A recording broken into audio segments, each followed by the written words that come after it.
the Humpty Hump. Check me out, y'all. I do the Humpty Hump. Just watch me do the Humpty Hump. Yeah. Do you know what I'm doing? Doing the Humpty Hump. Come on. I do the Humpty Hump. I do the Humpty Hump. People say, yo, Humpty, you're really funny looking. He's walking to the 3. He's at the 2. And the cat is in the CDW red zone. CDW people get it now. Policemen, state troopers come on the field. And the cat moves into the end zone. That is a touchdown. It had nothing to so it had nothing to do with Daniel Jones not being able to convert touchdowns in the red zone. Nothing to do with that. Nothing. And he blended the actual play and that cat he's the best in the business, man. Hey, this guy was the voice of the. This is on radio. And I actually was in the truck driving when this happened, and I got to hear this live, and I'm like, my God, I got to get this. Yeah, Harlan, this was amazing. I don't understand why no network has picked him up as the number 1. And he's not just football. No, he does football and basketball.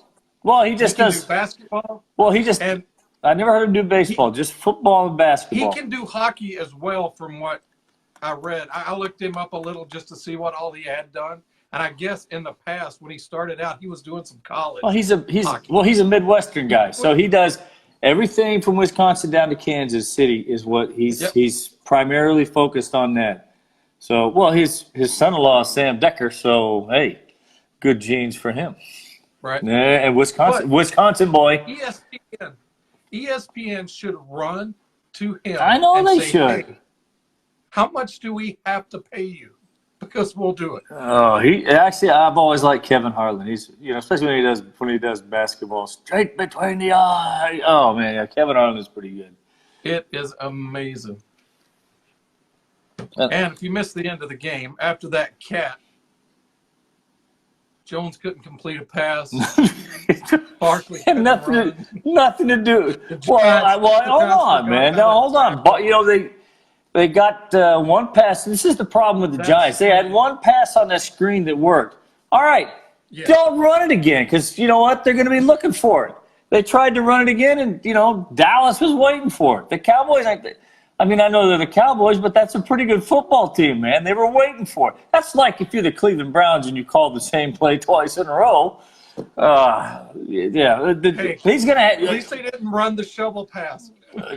What that shovel pass is like this. That was like I'm serving fucking pies, man. Jesus.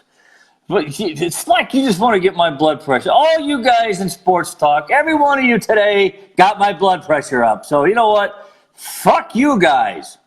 Said with love. Happy Pendergast Day. Yeah, can somebody get on there and say something so you can like your own post? You fucking guys. We had that today. Yeah. God almighty, man. You fucking guys, you like. All right. Let's move on to segment 2, which is the relocation of the Cucks, who are San Diego's team. There's nobody's team. Yeah, well, wait. Currently playing in South Compton. I'll wait. You play it. I'll wait. Go. They're playing in South Compton. They're playing their road home games there. They have no fan base. Okay, are you playing a clip, or can I chime in now? Play that clip, man. All right, let's play the clip. Play a clip. Okay. After, I'll tell you what. Let me know when it comes on, and I'll just.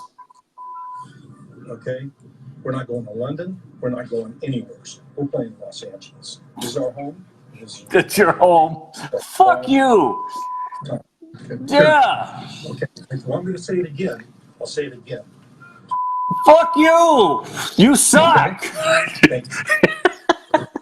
He blamed it all on the commissioner. This is the man who said we are absolutely 100% not leaving San Diego. Mm-hmm. We're not leaving. It's not going to happen. Hey, we are San Diego's team. A couple of things, man. Yeah, they are San Diego's team. A couple of things. This isn't the first. I said this. I touched on this a couple of times.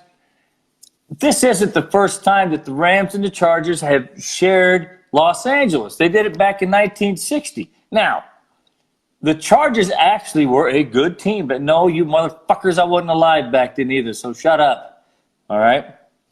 But the Chargers had to compete with the Rams. The Rams were pulling in 70,000 people into the Coliseum.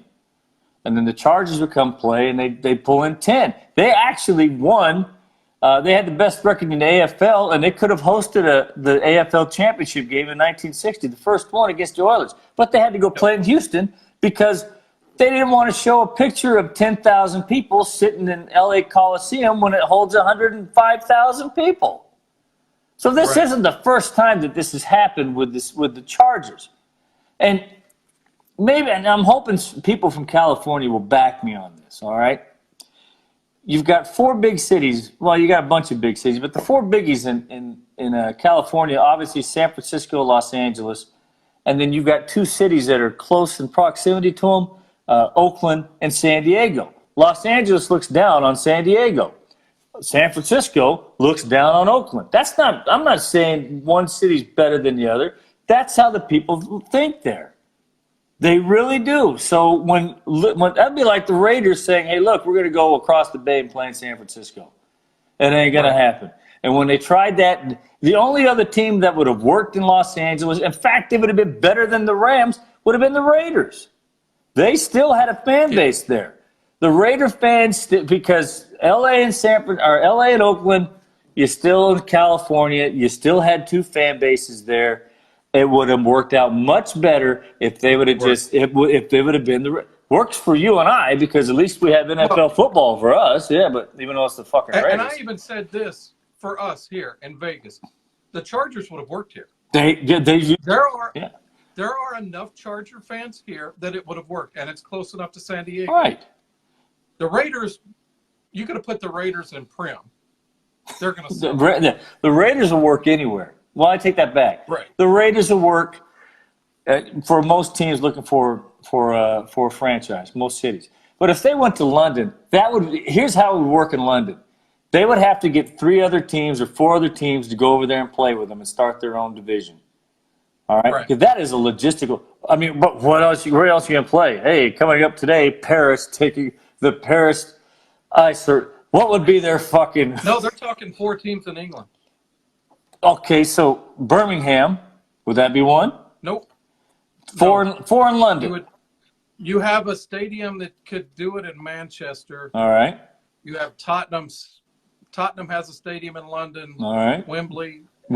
Chelsea. Yeah, stadium all in London. Okay. You would have to put 3 teams in London and 1 in Manchester. No, but it still wouldn't work. No, it wouldn't work because they don't give a shit enough about football over there. Now, the best scenario I've heard for this whole thing with the Chargers moving would be that the Texans would move from the South to the AFC West. Mm-hmm. The Dolphins would move from the East to the AFC South. Makes sense. The Cucks would move. The London Cucks would be in the East, which would force Belichick to go across the pond. That ain't gonna happen every single year. You want to know where the Chargers can move and they would work right now? Bakersfield? No. They would have just as many fans. They probably would. Hey, look, Bakersfield is considered the asshole of California, where you bend over. Jeez. But if they want to move another team, all right, because right now, and that's it. Before we get to the Thursday nighter, which should go away, the only other city that I can think of that would actually work for the Chargers and change their name and just start over again would be San Antonio.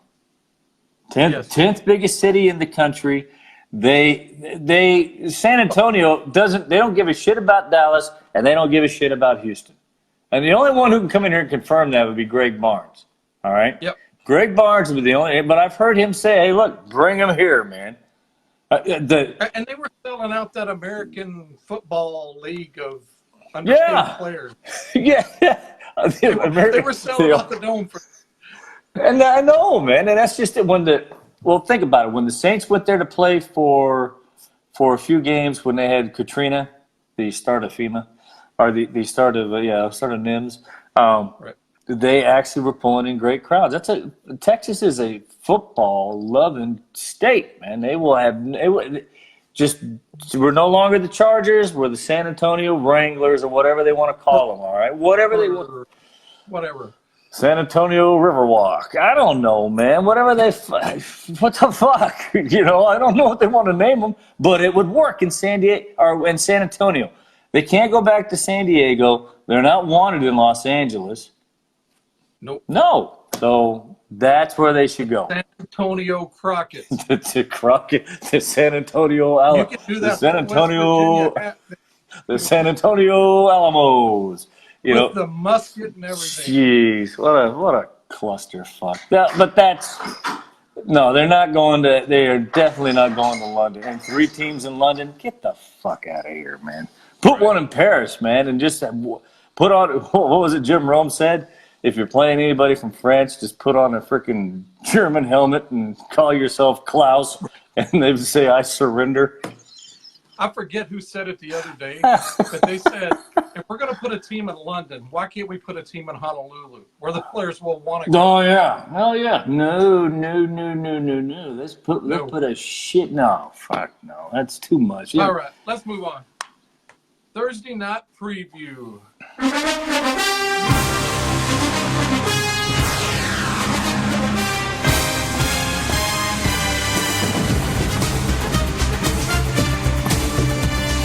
All right, Thursday night we have the South Compton Cup traveling to take on the Raiders. And if anyone's offended from Compton for me calling them that, the Inglewood, you can call them Inglewood too. The Inglewood Cucks.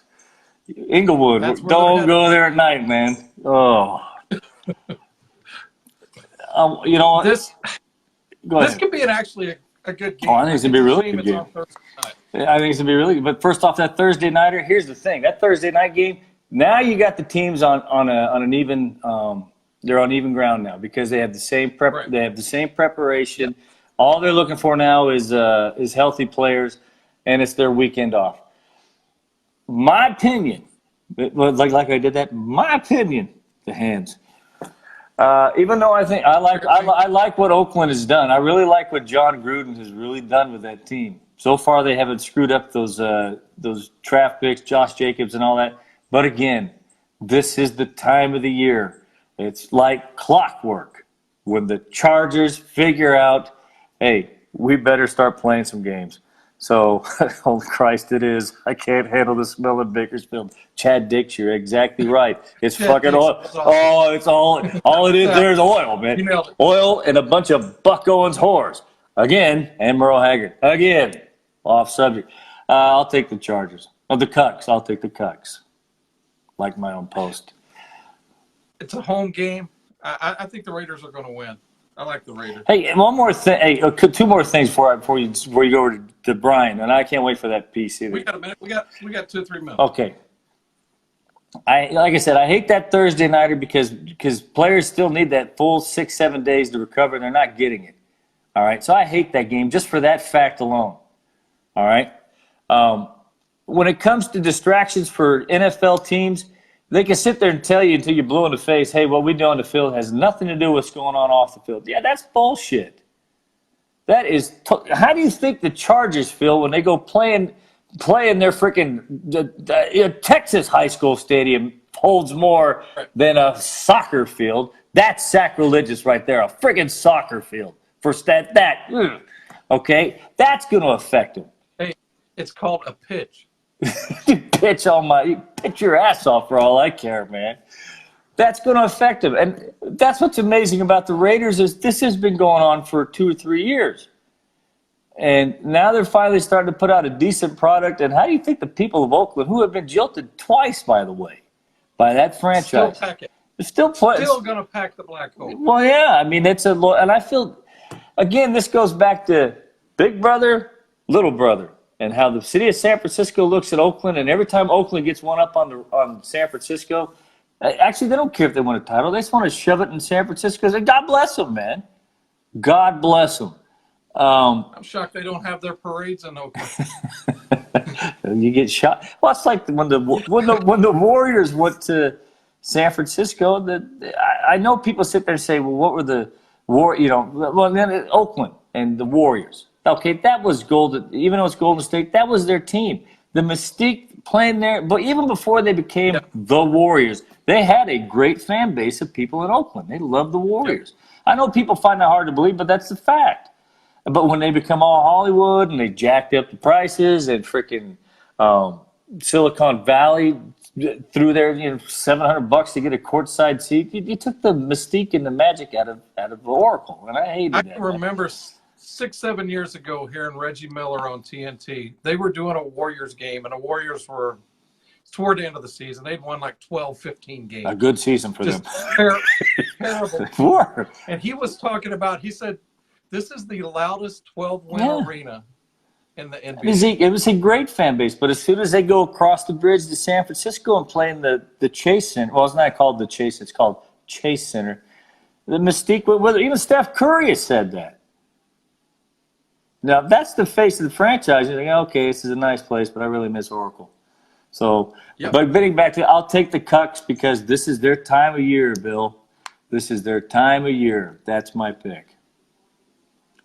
Hey, one more before you go. Well, go ahead and pick yours. I'll go Oakland 24, Cucks 20, late interception by Rivers because he don't pull out quick enough. And after he picks it off, he's going to knock his wife up for triplets. Yeah. Hey, even though I can't wait to listen to Brian's part on college basketball because Brian knows his shit when it comes to college basketball, but I'm going to throw this to Jason. When it comes to the top 10 and when it comes down to the Final Four for the college football mythical national championship, what people like to say, the problem they're going to have, and I hope he gives me his input, is if you have a one-loss Oregon and a one-loss Oklahoma, which it's looking like it's going to come down to, because I don't see Oklahoma losing another game. All right, that Kansas State game was a wake-up call for them. Is it too late? Probably, even though I've said that before and been wrong. But that's really going to be a pickle for the selection committee if they have a one-loss Oklahoma and a one-loss Oregon, and how much that lost to Auburn. And what if Auburn has 3 or 4 losses at the time it happens, and Kansas State has 2? How do they add that up? That's going to be the issue I see happening, and that's what I'm going to sign off with, Bill. Sweet. All right, man. Hey, everyone, don't forget Cash and Big E, Sundays and Mondays. Yeah. It's must watch sports. Hey, man, especially when he's had a bottle of freaking apple. All right. All right, Bill. I'm about to bring Brian on, and we're about to talk about some basketball. All right. See you guys later. Can't wait to watch it. Have fun.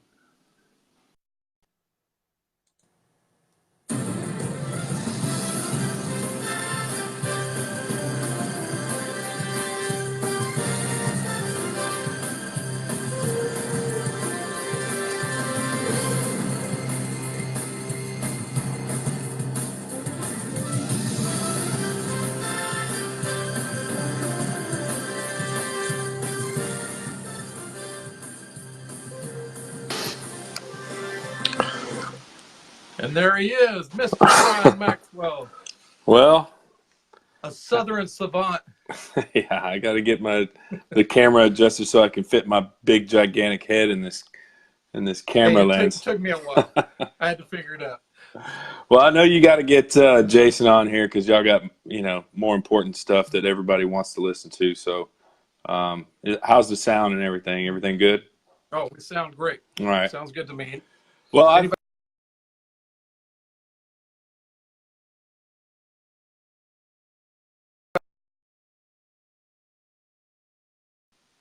all right, you good?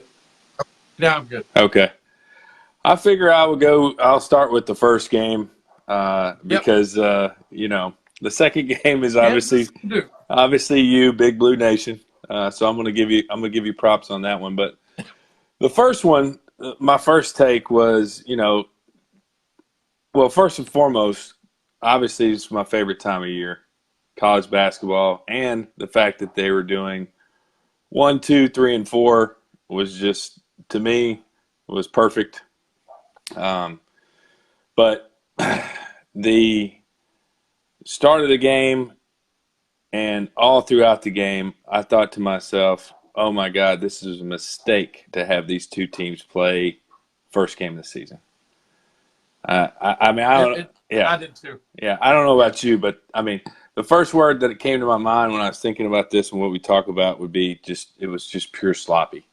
And then, then, of course, they mentioned the Kansas having 28 turnovers. And 28 turnovers. 28 turnovers. And they didn't even break their record. Their record was against Xavier in '88, I think, in the first round of and they beat Xavier 85-72, and they had that was 30. Back in the Manning days. Yeah, and of course I just watched Danny Manning take his first L for Wake Forest, but so anyway, but most of the time when I'm watching, I look at certain things, and obviously, as much as you don't like Coach K, he did an outstanding job of coaching last night. I like him as a game coach. Yeah. One reason in particular to me, between McCormick and Azubuike, they were going to get creamed. They should have gotten demolished. In fact, they did. They got out rebounded by like 10 rebounds when I looked at the stats the next day, right? And actually, Kansas won the statistical battle and everything. 3-point percentage, shooting, even free throws. But the problem was, and I noticed this right off the bat, and this is why I can't stand Self, is that he didn't make any adjustments to what Coach K was doing. Nope. Coach K knew he was going to get demolished in the paint, so what did he do? He double-teamed the entry pass into the post every single time. If you've ever watched Coach K coach, you know that's coming. Yeah, and the first play of the game, they did a backdoor cut when they hit Azubuike at the high post. But that's what you have to do. You have to, between him and McCormick, they should have been high-low, screening for each other. Some guys crashing to the basket. It was not. I mean, I was just like, dude, you're never going to get a good shot.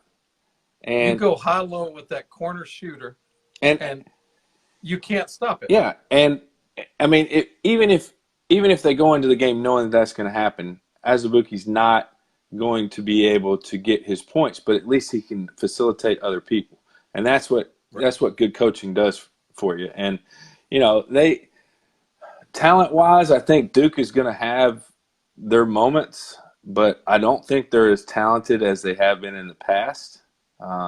They're going to be deep, though. They had a lot of guys play a lot of minutes. Duke, and people don't take this the wrong way, but Duke is a really white team. Really what? They're a really white team. Yeah. They are slow at several positions, and that's what I mean by it. Nothing bad. They're slow. And they're slow, and all they can do in a post. Yeah. Had no business forcing some of the turnovers he forced and doing some of the things he did. Talent-wise, he wasn't even close to matching up to that. You said the correct word, White. That's the kid's name, is White. I think that was his name. He got smashed in the face or right below the eye during one portion of the game. But I mean, it came down to the end. I mean, it's just like I said, 28 turnovers. Even if let's say you only have 5 turnovers, okay? Let's say you only have 23 turnovers, right? And then you say, okay, well, look, out of half of those turnovers, right? If I don't commit half of those turnovers and I get 1 point out of those turnovers, then Kansas kills them. I mean, they beat them. They beat them by by 10, 12 points. I mean, and for what it's worth, Kansas is headed to probation probably before the tournament, so they may not even. Yeah, we talked about that last night. I mean, Self is done, dude. I mean, I just can't see how he can avoid it. Serious stuff. Yeah. His stuff is worse than Pitino's, and Pitino's never going to coach again. Yeah, I don't know how he's going to avoid. I don't either. Getting out of that one because. All right, let's move on to the second game. Yeah, I'm gonna start. I'm going to say not as sloppy as the first game, and then I'm going to let you have it after I say these 3 things. Yep.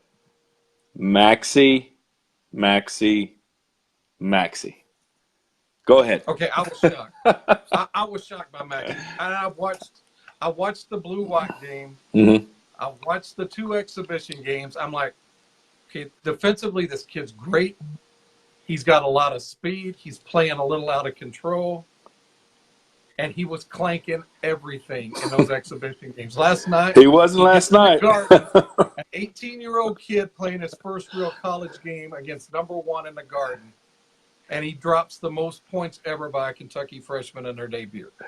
You know what's funny, though, is that when he made that last 3-pointer, the first thing that came to my mind was my old JV basketball coach when I pulled up from about 5 feet behind the top of the key. He said the same thing. Maxie, what are you doing? And I was like, I made it, coach. And you could see Calipari on the sidelines when he pulled up and took that shot. Yeah. It's like I thought he was going to say, what are you doing? He just turned to him and goes, I made it. I mean, what do you want? But really, when he caught that and went to shoot it, I really thought I had no doubt that was going in. Oh no! I mean, when that ball left his hand, and most of the time I'm just like you. I'm like cringing. I'm like, dude, really? We needed to drive that ball into the paint. He was on fire. He was just on absolute fire. Cassius tried to put him on his back, but he had a horrible shooting night. Not having Langford is going to very well defended. Yeah, and that's the Hagens one thing is good. About Kentucky. Yeah, and I said this last night. They are probably 6 weeks ahead of where Calipari usually has them defensively. Watching their rotations, for that many young kids was amazing. Well, and that's what you could judge that defense off. It's all about how you rotate and how you recognize and talk. Yeah, I really think Sestina, being a senior and being so vocal, he's going to help them really a lot. Made those freshmen. Where did he transfer from? Bucknell. Bucknell. Okay, yeah. And he actually transferred because they don't have a graduate program. Yeah.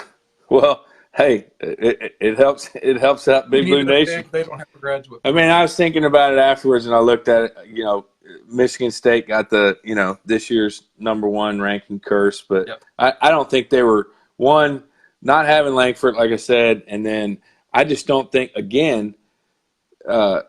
I look at it every year because I'm a big Izzo fan, but he goes out and he'll play. He don't care who it is, where it is. He's going to play you, and he's focusing to get his guys. Yeah, he cares about March. He doesn't care. I mean, and the team will be ready in March. Yeah, I mean they're going to be playing. When comes back, they probably are the best team in the country. Well, he won't be back until January, but they've got some. They're going to have some tough games coming up. And then they go out to Maui. They might have to actually play. I think Kansas is on the other side of the bracket, and then they get Duke at home. Kansas and Duke. They get Duke at home in the ACC Big Ten Challenge. Yeah. And then, but like I said, Izzo. Kentucky's biggest. Kentucky's got 2 big games this year. They're going to play Louisville and they're going to play Florida.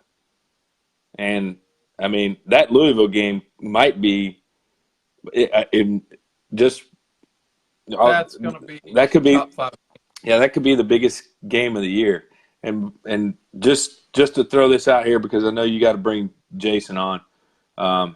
Yeah, and I can't wait to see that. But I wanted to throw this out there. I think after seeing the highlights of Wiseman at Memphis, holy you-know-what. And then I got to give a shout-out to the guy I played softball with when I was stationed in Colorado Springs, Hunter Maldonado. I think I posted it on Sports Talk today. He had a really bad injury last year in a game against Denver.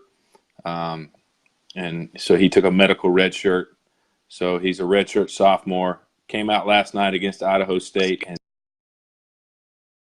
for him, figure next week or whenever you decide you want to bring, we'll go. Oh, we'll do it. We're going to start doing this every week if you can. Yeah, I'll try and give you. I'll try and look at it and see what I think, like my preseason top 10, and maybe who I think is going to be the contenders to the last year. 20 minutes every week. Yeah, I don't want to take up too much of the time because I know you got Cash and Jason, and they have way better takes than I do. They're both long-winded too. Well, I apologize, but like I said, I was going to defer to you on that because that's a huge win for Kentucky. I think they're going to be just as talented as they always are. And like I said, nobody's going to challenge them in the SEC except for maybe Florida. I'm not so sure about Tennessee yet. So, I mean, we'll see. And just the disclaimer, I thought they would lose by about 15 last night. I wasn't so sure because I didn't know Richards was playing either. Yeah. That 25 minutes he gave them was huge. Yeah, I was looking at the minutes that Kentucky had. And Calipari actually they had about 9 guys that went over 20 minutes, I think. So, yeah, that's that's a good deep team. Yeah, I don't think that you're going to have any issues, and nope. I'm looking forward to it. But I'll jump off here, man. Thanks for letting me on, and hopefully hopefully we can do this. Next week. Yeah, we can do this every now and then and talk some hoops. Awesome. All right. Well, enjoy the. How about a FU? Because that's coming. It's coming. Yeah. All right, man. All right. See ya. I'll talk to you next week. Later. Now I'm going to bring on Jason, and yes, it's high tech. I'm going to do this on an iPhone. And we are going to talk some football. I know you guys love football more than anything else. And that was an awesome segment today with Brian. There he is. Woo! Professor himself. Yes, sir.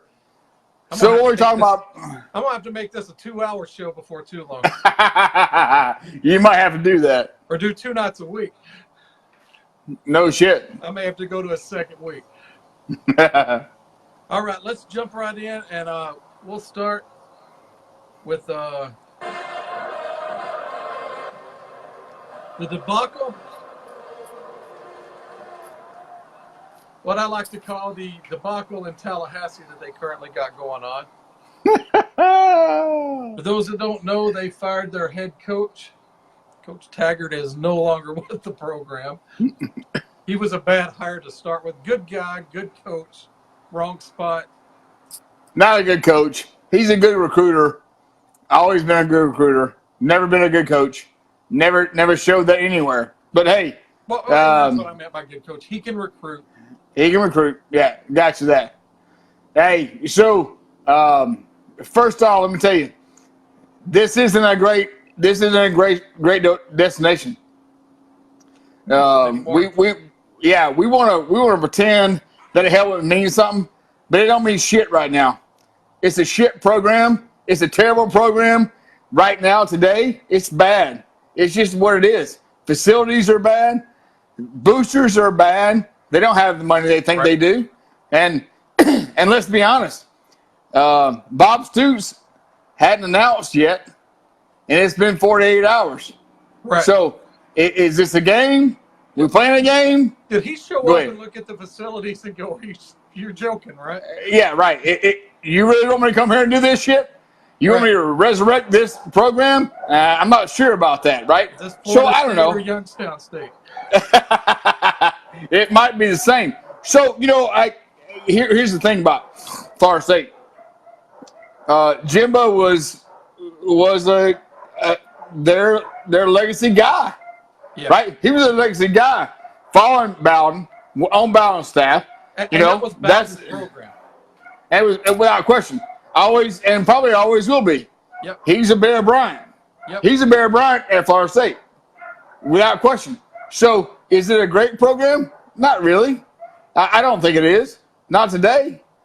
So how much damage has Taggart done? Right. And so Taggart can recruit Florida, maybe. I don't know if that recruiting class coming in is that great. It's touted as pretty good. There's some 4 or 5, there's some 4 stars in there somewhere. But I don't know. But I will tell you this, and you mentioned this earlier this week too. Minnesota locked up Fleck really quick. Hey, so didn't take them but a sec. As soon as he said I haven't met with them, Minnesota's like, hey, we would like to extend you. Yeah. Well, and he was smart to say. Absolutely. But what I'll say is that's Jimmy Sexton working his magic. Yep. Nobody better in the business than Jimmy Sexton. He owns a good third of the college football landscape, and there's no doubt about that.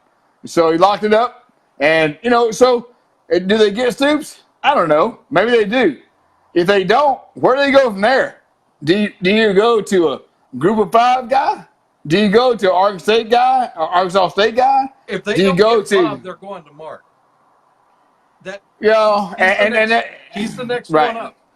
Now you're telling me that he's going to stay. He has the best recruiting class coming in. Next year will be Kentucky's best team under Stoops. And then that's counting last year's 10-win team. Right. He has every piece in place to make a run at the east side at least. He can get to Atlanta next year. Everything's there. Everything's there for him to have that up. We're going to play competitive in every single game. We could actually win and go to Atlanta.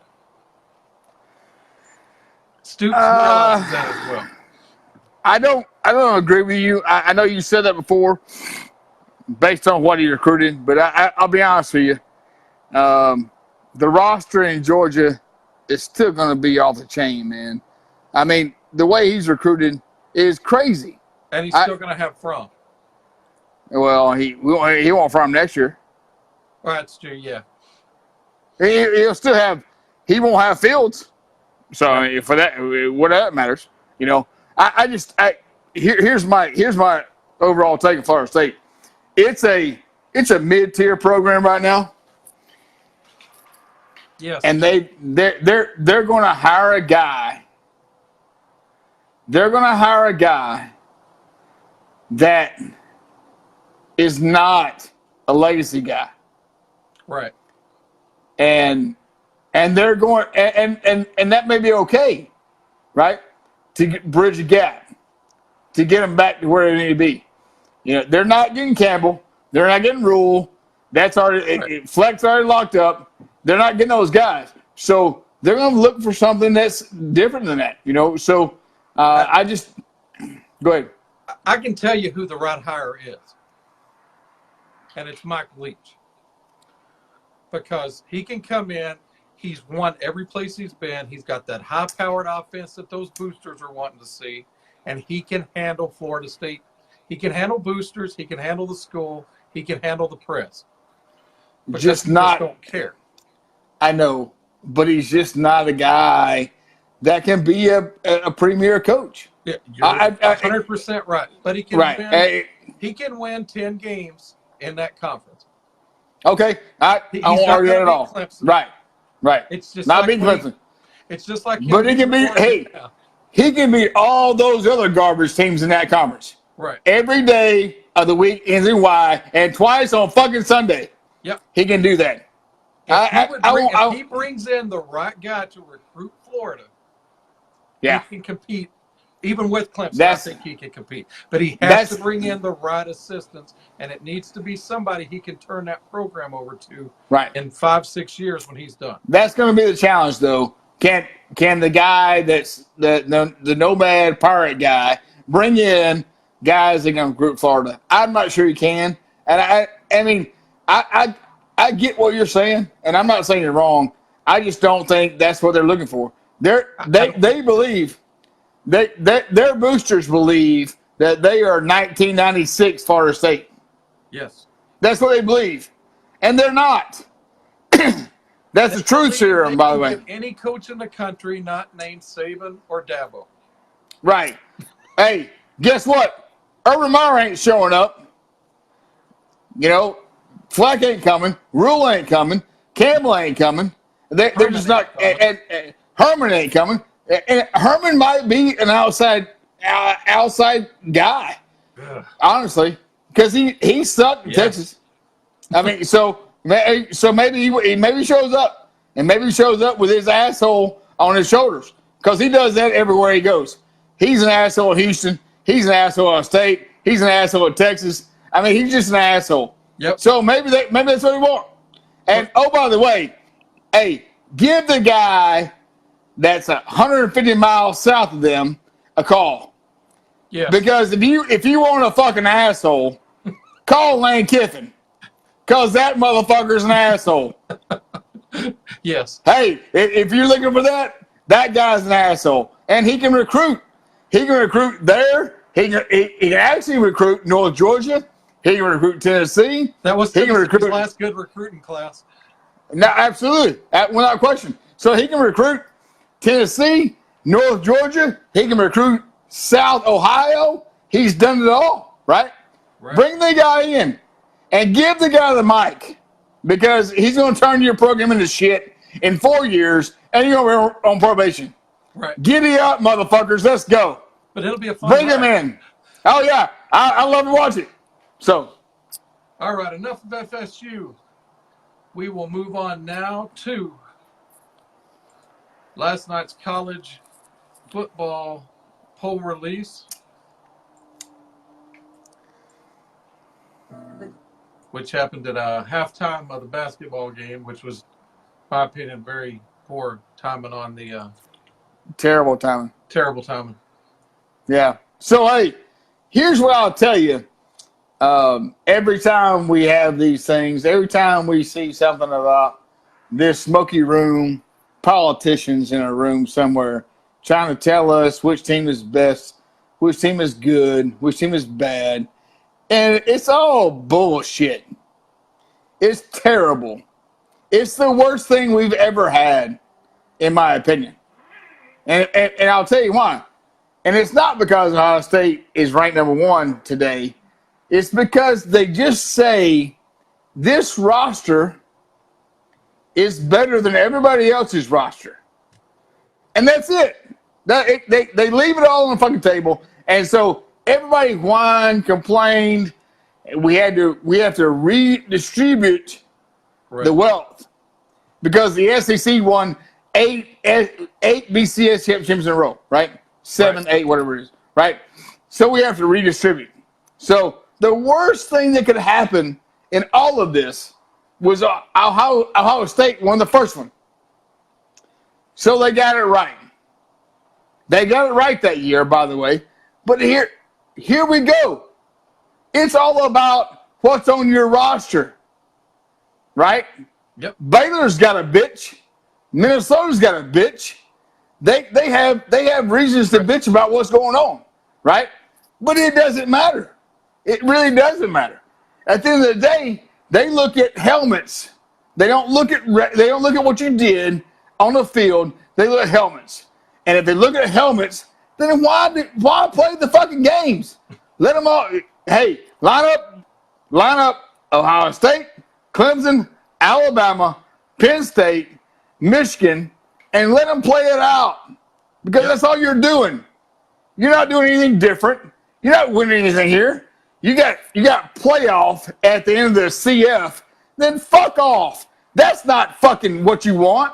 Right. You want that's not happening, right? So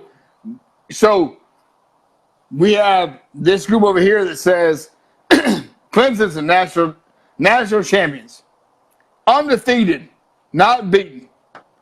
They should be number 1. Well, guess what? You're not.